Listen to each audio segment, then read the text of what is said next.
إلى جنة في أعالي سماء.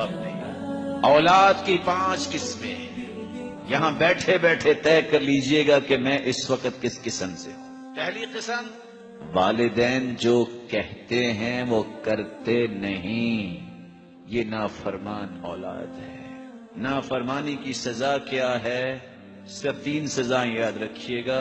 پہلی سزا، پوری زندگی سجدے میں پڑے رہیں، نہ ان کے فرائض قبول نہ نوافل قبول. دوسری سزا، اللہ کی نظر رحمت سے محروم، اللہ ان کو پاک بھی نہیں کرے گا. تیسری سزا، ثلاثۃ قد حرم اللہ علیہم الجنہ، 3 ایسے بدبخت ہیں جن پہ جنت حرام ہے اگر توبہ نہیں کرتے. والعاق، ان میں ایک نافرمان بیٹا ہے.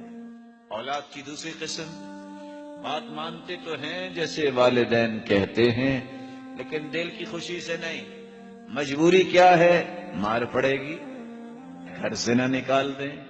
فَهَؤُلَاءِ لَا يُؤْجَرُونَ، یہ کام کریں بھی تو اجر نہیں ملے گا. يَخْشَى عَلَيْهِمْ، ڈر ہے کہ یہ اجر سے محروم ہے. اولاد کی تیسری قسم، کام تو کرتے ہیں ساتھ دکھ بھی دیتے ہیں. بات مانی اور ساتھ احسان جتلایا، تکلیف دی، کیا کہا؟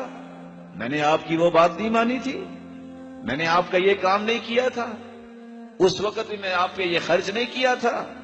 فَهَؤُلَاءِ يُعْذَرُونَ، یہ لوگ کام کرنے کے باوجود نیکی نہیں گناہ لیتے. اولاد کی چوتھی قسم، جو والدین کہتے ہیں وہ کرتے تو ہیں، دل کی خوشی سے کہتے ہیں الحمدللہ مجھ سے اللہ نے اپنے والدین کا ایک حق تو پورا کروانے کی توفیق دے دی.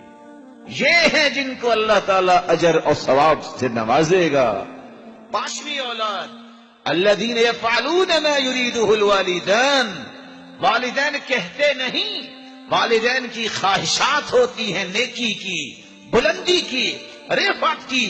کہنے سے پہلے جو اولاد ان کی خواہشوں کو پورا کر دے، یہی اولاد اللہ کی ہاں سب سے بلند مقام حاصل کرنے والی ہے.